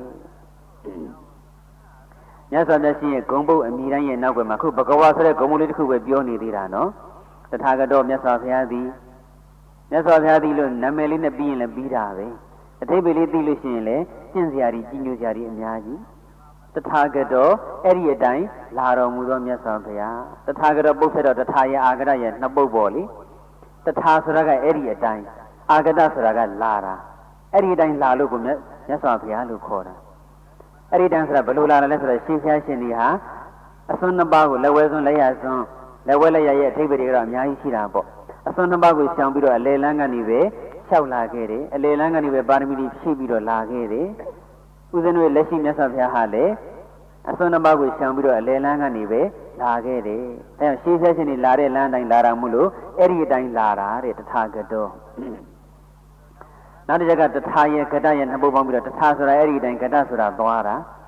အဲ့ဒီအတိုင်းသွားလို့လေတထာဂတရှင်ဖျားရှင်တွေအကုန်လုံးနိဗ္ဗာန်ကိုသွားရတယ်ခုမြတ်စွာဘုရားကလည်းနိဗ္ဗာန်ကိုပဲသွားတယ်အဲ့ဒီအတိုင်းသွားတယ်တထာအဲ့ဒီအတိုင်းဂတဆိုတာဖြစ်တာတထာဂတောအဲ့ဒီအတိုင်းဖြစ်တော်မူသောမြတ်စွာဘုရားအဲ့ဒီအတိုင်းဆိုတာကဘာလဲဆိုတော့ပြောသလိုလုပ်သလိုပြောတဲ့အတိုင်းလုပ်တဲ့အတိုင်းပြောတာကိုပဲအဲ့ဒီအတိုင်းဖြစ်တယ်လို့ခေါ်တာလုပ်တာကိုကြည့်လိုက်တော့ပြောတာနဲ့အဲ့ဒီအတိုင်းပေါ့ပြောတာကိုကြည့်တော့လုပ်တာနဲ့ရှင်းလိုက်ရင်အဲ့ဒီအတိုင်းပေါ့ပြောတဲ့အတိုင်းလုပ်တဲ့အတိုင်းပြောတာကိုပဲအဲ့ဒီအတိုင်းဖြစ်တယ်လို့ပြောတာအဲ့တော့တထာဂတောဆက်စကလုံးကလည်းကျင့်ကြရည်မရှိဘူးလာ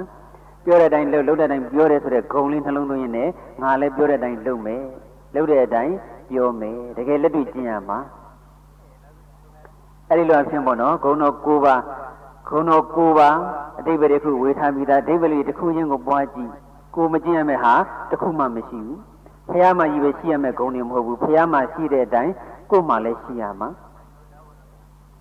ဖះနဲ့ထပ်တူထပ်မြတော့မရှိနိုင်ဘူးပေါ့ကိုယ်တိုင်းတန်းနဲ့ကိုတော့ရှိရမှာပဲခုနဣတရိယကိုယ်စိတ်ကိုနိုင်နေတဲ့ဆိုတာလည်းရှိတဲ့နဲ့ဂုဏ်ပဲမဟုတ်ဘူးလားရှိတဲ့နာပဲကိုယ်စိတ်ကိုမှမနိုင်နဲ့ဘာအသုံးကြတော့မှလဲကိုယ်နဲ့ထိတွေ့နေတဲ့ကိုယ်သားသမီးကိုယ်ဇနီးကိုခင်မွန်ကိုယ်ဆွေမျိုးကိုယ်လက်အောင်ငယ်သားကိုယ်မိတ်ဆွေ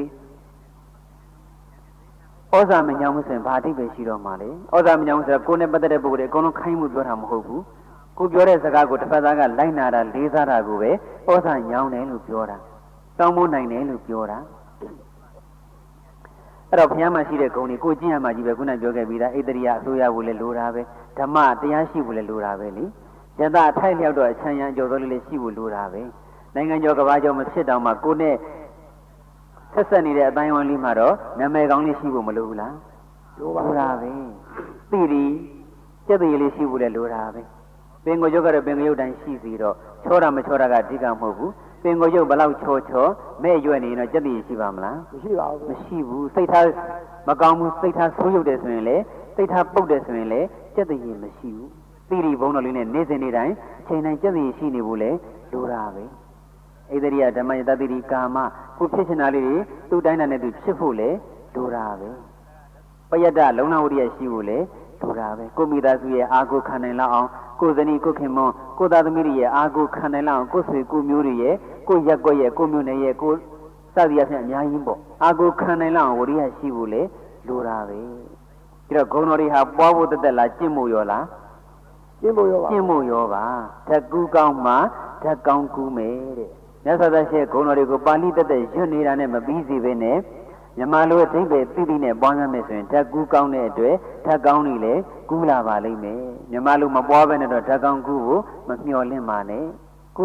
ပါဠိတက်ရွတ်တဲ့အတွက်ပါဠိတက်စဉ်းစားနေတဲ့အတွက်ကုသိုလ်လေးအထိုက်လျောက်ရတဲ့အတွက်အဲ့ဒီကုသိုလ်ရဲ့အရှင်ဝါကြောင့်ဘယံအနေနဲ့ကင်းတာတို့ဒဝင်ဆန္ဒလေးတွေထိုက်လျောက်ပြတာလို့ဇေယျအောင်လေးပါဠိနဲ့တပပကောင်းတာတို့တော့ရှိခြင်းရှိပါလိမ့်မယ်ဂုဏ်တော်ပွားခြင်းရဲ့အဓိကအနှစ်သာရတော့ရမှာမဟုတ်ပါဘူးအဓိကနှစ်သာရကဓာတ်ကောင်းကူးရုံနဲ့မပြီးသေးဘူးအဲ့ဒီဂုဏ်တော်ပွားလို့ဖြစ်တာတဲ့ပီတိတွေပတ္တတိတွေဒုက္ခတွေသောမနတာတွေစိတ်ရဲ့ခံစားမှုတွေပေါ့အဲ့ဒါတွေကိုတတိပဋ္ဌာန်ဝိပဿနာနည်းတိုင်းဆက်ရှုသွားလို့ရှိရင်မဲ့ဖို့နိဗ္ဗာန်အထိရရမှာမဲ့ဖို့ယဟန္တာဖြစ်မှာပဲဂုဏ်တော်ပွားခြင်းရဲ့ပန်းနိုင်လမ်းဆုံးပါတယ်ဂုဏ်တော်ပွားများခြင်းအပြင်လည်းယဟန္တာဖြစ်နိုင်ပါတယ်ဂုဏ်တော်တက်တက်နဲ့တော့မဟုတ်ဘူးဂုဏ်တော်ပွားခြင်းကြောင့်ဖြစ်ပေါ်လာတဲ့စိတ်တွေအဲ့ဒီစိတ်ရဲ့တရားယုတ်တရားတွေကိုဝိပဿနာဆက်ရှုသွားမယ်ဆိုရင်ယဟန္တာအထိဖြစ်နိုင်ပါတယ်မြတ်စွာဘုရားရှင်လက်ထက်က9နှစ်သားကလေးလေးတယောက်ဂုဏ်တော်ပွားရင်းနဲ့ကိုလူဘဝနဲ့ကိုလူဝိကြောင်ဘဝနဲ့ကိုယဟန္တာဖြစ်ခဲ့မှုပါတယ်ဒါလူတရနှုံနာစာအုပ်ထဲမှာပြန်ဖတ်ကြည့်ပေါ့ဒါကြောင့်ဆိုလိုက်ပါဓာတ်ကောင်းကူလို့ဂုဏ်တော်ကိုပွားကိုပွားရမည်ဓာတ်ကောင်းကူလို့ဂုဏ်တော်ကိုပွားကိုပွားရမည်သုံးခေါက်စုဓာတ်ကောင်းကူလို့ဂုဏ်တော်ကိုပွားကိုပွားရမည်ဓာတ်ကောင်းကူလို့ဂုဏ်တော်ကိုပွားကိုပွားရမည်ဓာတ်ကောင်းကူလို့ဂုဏ်တော်ကိုပွားကိုပွားရမည်ဂုဏ်တော်ပွားတဲ့နေရာမှာစိတ်ကနှစ်စိတ်ဖြစ်ဖို့လိုတယ်ပုဂ္ဂိုလ်ပေါ်မူတည်ပြီးတော့စိတ်နှမျိုးဖြစ်ကြတာပေါ့တချို့ကဘုရားဂုဏ်တော်ပွားပြီးတော့ဘုရားဖြစ်ခြင်းနဲ့စိတ်ပေါ်တယ်တချို့ကဘုရားလိုဖြစ်ခြင်းနဲ့စိတ်ပေါ်တယ်အဲ့ဒီစိတ်နှမျိုးတစ်မျိုးမျိုးမှမပေါ်ရင်တော့ဂုဏ်တော်ပွားနေတာဘာမှအဓိပ္ပာယ်မရှိဘူးပွားတဲ့ဂုဏ်တော်နှလုံးသားထဲမရောက်ဘူးလို့ပြောရမယ်ဗုဒ္ဓနာတိဘုရားဂုဏ်တော်တွေပွားတချို့အစွမ်းတတ္တိကြီးမားတဲ့ပုဂ္ဂိုလ်တွေအစွမ်းတတ္တိကြီးမားတဲ့ပုဂ္ဂိုလ်တွေတတ္တိရှိတဲ့ပုဂ္ဂိုလ်တွေကုသိုလ်ပါရမီအားကြီးတဲ့ပုဂ္ဂိုလ်တွေ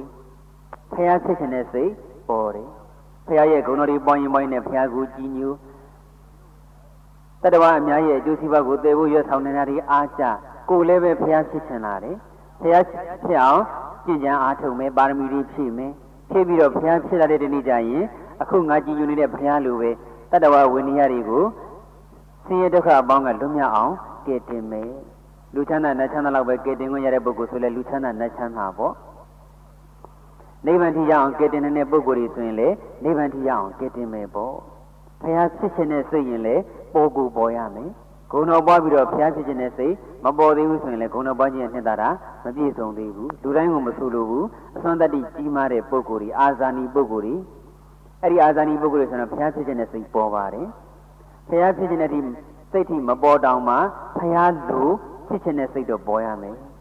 ဘုရားဖြစ်ခြင်းနဲ့စိတ်ကတော့လူအ ਨੇ စုပဲပေါ်မှာပါအာဇာနည်ပုဂ္ဂိုလ်ဆိုတာကအ ਨੇ ပဲရှိတာဆိုတော့နည်းနည်းပဲပေါ်မှာပေါ့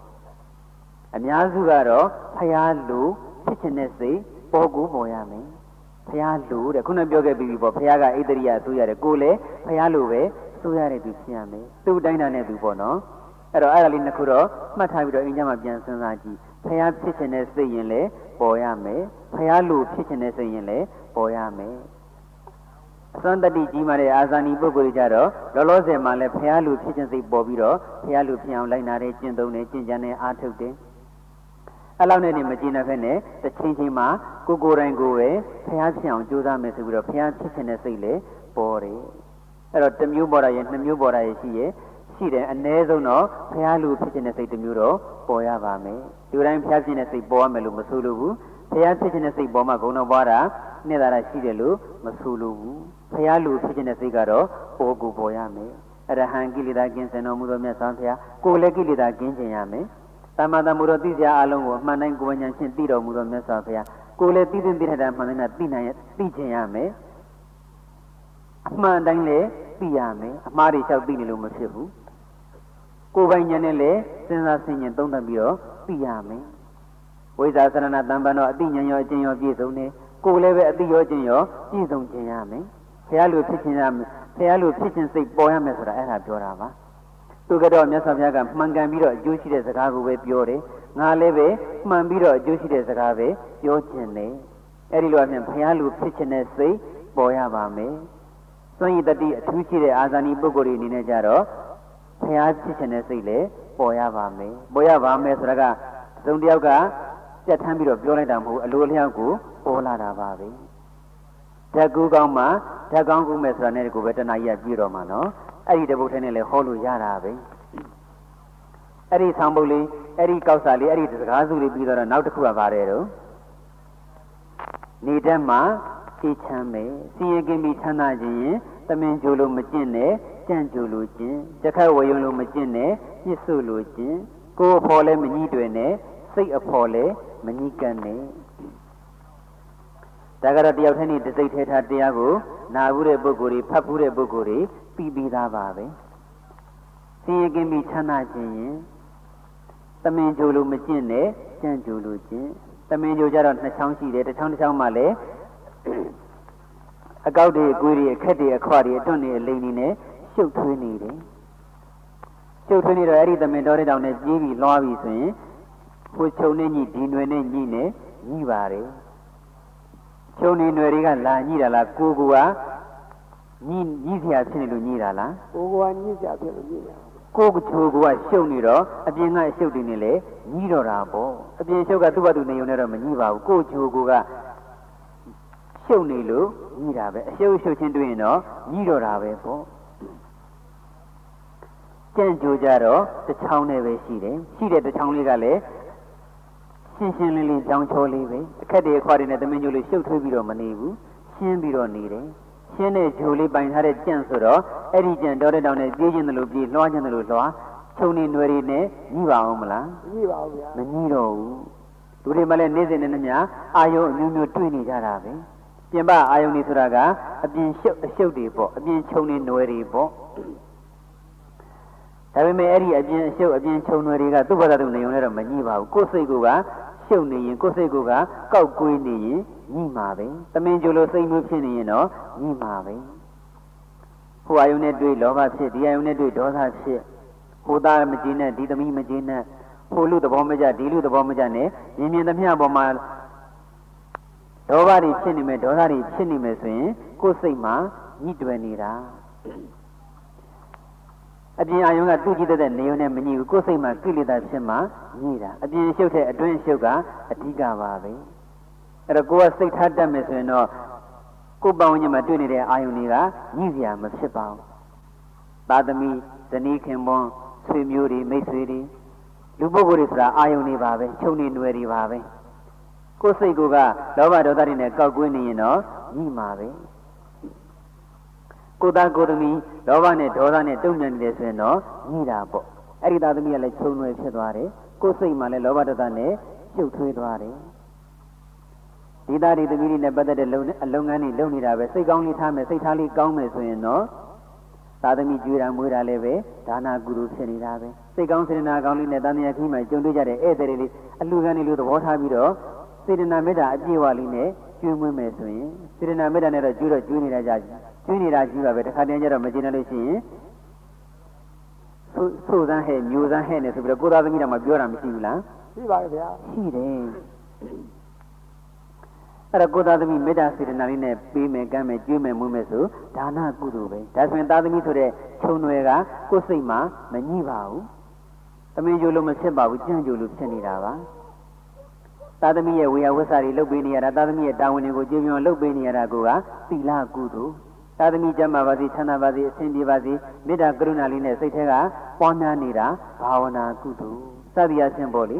သားသမီးဇနီးခင်မွန်ဆွေမျိုးမိတ်ဆွေကိုယ်ပတ်ဝန်းကျင်မြင်မြင်သမျှပုဂ္ဂိုလ်အားလုံးဟာစိတ်ထားကောင်းလေးနဲ့တုံ့ပြန်မယ်ဆိုရင်တော့ဒါနသီလဘာဝနာအစရှိတဲ့ကုသိုလ်တရားတွေတိုးပွားပါတယ်မဲ့ဖို့နိဗ္ဗာန်ဆိုတာကလည်းကျုပ်လာပါတယ်ထွေးလာပါတယ်ဆိုတဲ့ဒီအာယုန်တွေကပဲထုတ်ယူရတာပါပဲမြင်မြင်သမျှအဆင်းတွေကလောဘနဲ့ကြည်ဒေါသနဲ့ကြည်မယ်ဆိုရင်တော့ကျုပ်ထွေးနေတာပဲတမင်ညူလိုပဲညှိတာပဲလို့ပြောရပေမဲ့ဒီမြင်တဲ့အဆင်းတွေကိုပဲဝိပဿနာရှုလို့မြင်တာနဲ့ပတ်သက်တဲ့ယုံနာဖြစ်တဲ့တွေမြင်ပြီးတော့နိဗ္ဗာန်ရောက်သွားတဲ့ပုဂ္ဂိုလ်တွေအများကြီးပဲဒီမြင်နာကြတာနာနာစားတာထိတာတွေတွေးတာတွေကိုအကြောင်းပြုပြီးတော့ပဲနိဗ္ဗာန်ကယူလို့ရတာပ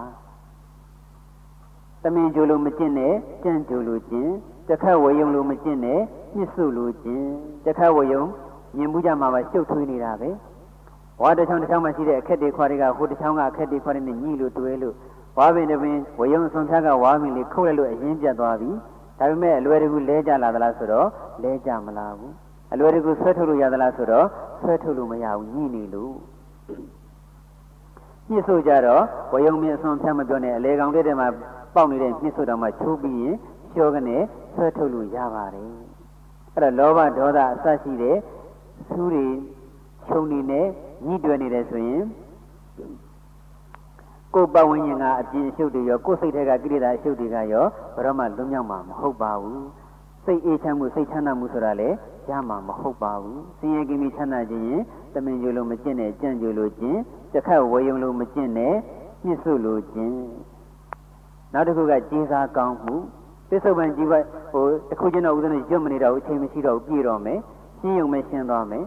ပစ္စုပန်ជីវရေးအတွက်ကုသိုလ်ကောင်းမှုပြုတယ်ဆိုတာပစ္စုပန်စာဝတ်နေရေးအလုပ်လုပ်နေတာပဲကံကံရဲ့အကျိုးကိုယုံကြည်လို့ကုသိုလ်လုပ်တယ်ပစ္စုပန်မှာချမ်းသာခြင်းလို့လုပ်တယ်လုပ်တဲ့အတိုင်းချမ်းသာလာပါတယ်ဘာတွေရမှလဲစားစရာဝတ်စရာနေစရာအဆင့်တန်းမြင့်ရလာမှာပဲဒါဆိုရင်ပစ္စုပန်မှာစီဝါတက်ဖို့ယာရုတိုးဖို့ဆိုတဲ့ရည်ရွယ်ချက်တွေနဲ့ကုသိုလ်ကောင်းမှုပြုနေတာဟာကုသိုလ်ပြုနေတယ်လို့စကားအရပြောရပေမဲ့တကယ်တမ်းကျတော့သာဝတ္တိကြီးလုပ်နေတာပါပဲ။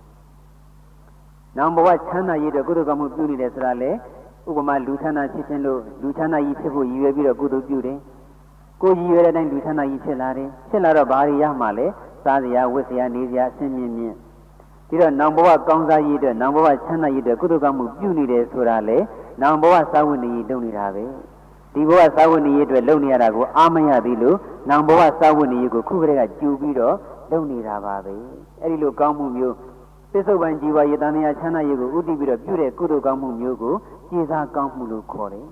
ပါရမီမဖြည့်ပဲနိဗ္ဗာန်မရောက်နိုင်တဲ့အဲ့ဒီလိုပစ္စုပန်ជីវရေးတန်မြာချမ်းသာရေးကိုမမျှော်လင့်မဲနဲ့နိဗ္ဗာန်ချမ်းသာကိုမျက်မှောက်ပြုဖို့ဆိုတဲ့ရည်ရွယ်ချက်နဲ့ပြုရင်တော့အဲ့ဒီကုသိုလ်ကိုပါရမီကုသိုလ်လို့ခေါ်တယ်ကျေးဇာကုသိုလ်မဟုတ်တော့ဘူးအဲ့ဒီပါရမီကုသိုလ်ရှိရင်တော့နိဗ္ဗာန်ကိုရောက်ပါတယ်ပါရမီကုသိုလ်မရှိဘဲနဲ့နိဗ္ဗာန်ရောက်တဲ့ပုဂ္ဂိုလ်တော့တဦးတယောက်မှမရှိပါဘူးနောက်တစ်ခုကနှာခေါင်းရှိရင်အလုပ်ဖြစ်တယ်ဝင်လေထွက်လေလေးကကိုရှုသည်ဖြစ်စေမရှုသည်ဖြစ်စေသိသည်ဖြစ်စေမသိသည်ဖြစ်စေအမြဲတမ်းဝင်ထွက်နေတာပဲလေထိတဲ့သဘောလေတိုးတဲ့သဘောဟာအမြဲတမ်းရှိနေပါတယ်အမြဲတမ်းရှိတဲ့အတွက်သွားရင်လာရင်လုံရင်ကိုင်းနေလည်းရှုမှတ်လို့ရတယ်ပြီးကြထိုင်ပြီးတော့လည်းရှုမှတ်လို့ရတယ်ဝင်လေထွက်လေကိုအမြဲတမ်းတတိကပ်ပြီးတော့ရှုမှတ်နေမှဆိုရင်စိတ်ဓာတ်တွေလည်းခိုင်မာပါတယ်စိတ်တွေလည်းအေးချမ်းပါတယ်အလုံးမဖြစ်ဘူးအလုံးမဖြစ်ဘူးပြောမနေပါနဲ့နှာခေါင်းရှိရင်အလုံးဖြစ်တယ်ကိုနှာခေါင်းလေးရှိနေမှတော့ဝင်လေထွက်လေအမြဲရှိတာပဲလေအဲ့ဒါလေးအမြဲတမ်းသိနေရင်စိတ်ဘလောက်အေးချမ်းတယ်လေစိတ်ဘလောက်ချမ်းသာတယ်လေနေစဉ်တတိနေစဉ်ရှိပါစေတဲ့တနေ့15မိနစ်နိုင်ရွယ်ပြီးကြသတ်မှတ်ပြီးတော့ပဲတရားထုတ်တယ်ဆိုရင်တော့နေစဉ်အားထုတ်တယ်လို့ခေါ်တယ်သွားနေစဉ်ရက်နေစဉ်ထိုင်နေစဉ်လျောင်းနေစဉ်သိဆိုးနေစဉ်စိတ်တိုးနေစဉ်လိုချင်နေစဉ်တက်မဲ့နေစဉ်တွေးနေစဉ်ငေးနေစဉ်စသည်အချင်းကိုယ်မူရာဘာပဲပြုနေစဉ်စိတ်မူရာဘာပဲဖြစ်နေစဉ်နေစဉ်တိုင်းမှာအမြဲတမ်းတတိညာလေးနဲ့ရှုမှတ်နေမယ်ဆိုရင်တော့အဲ့ဒီပုဂ္ဂိုလ်ကိုနေစဉ်အားထုတ်သူလို့ခေါ်ပါတယ်နေစဉ်အားထုတ်ရင်တရားဓုရဖို့မသိကြပါဘူးနေစဉ်အားထုတ်မှတရားဓုရဖို့သိကြပါတယ်မြတ်စွာဘုရားရှင်လက်ထက်တုန်းကမငြိမ်းခိုင်းဆိုတဲ့အမျိုးသမီးလေးတယောက်အိမ်မှုကိစ္စလူမှုကိစ္စတွေလုပ်နေရင်လည်းပဲနေစဉ်တိုင်းမှာတရားအားထုတ်တယ်တနည်းတော့ကစွန်းရွက်ကြောနေတာ ကစုံရဲ့အပုံကြီးကြီးရကနေနှိမ့်တော်တာလေးအာယုံပြုပြီးတော့ယုံနံဖြစ်တဲ့ဒီမြင်အောင်ရှုလိုက်တာကစုံရဲ့ကြောအိုးတောင်မှကစုံရဲ့ကြောထဲအိုးတောင်မှမိဖို့ဘကမချရသေးဘူးမိဖို့ကြောင့်ထဲမှာတင်အနာဂံဖြစ်သွားတယ်ကစုံရဲ့စကြောတုံးကပုထုဇဉ်ပဲဝိပဿနာရှုရင်းရှုရင်းနဲ့ဆင့်ဆင့်ဉာဏ်ဤတက်တော့တာအနာဂံထိတောင်ဖြစ်သွားပါတယ်နေစဉ်အားထုတ်လို့မဟုတ်ပါဘူးနေစဉ်အားထုတ်လို့ပါနေစဉ်ကိုနေစဉ်အလုပ်ကိုနေစဉ်လုပ်ရမှာပဲနေစဉ်နည်းနဲ့နေစဉ်အားထုတ်တော့မယ်ဆိုရင်မကြာသောကာလမှာတရားဒုတိယမြတ်ရနိုင်ပါတယ်ဟောပြောခြင်းတဏှာကြီးတိတိရှိသွားပြီဖြစ်တဲ့အတွက်ဦးဇင်းတို့ရဲ့တရားကိုဒီနေရာမှာပဲညီကုံချုပ်ပါတော့မယ်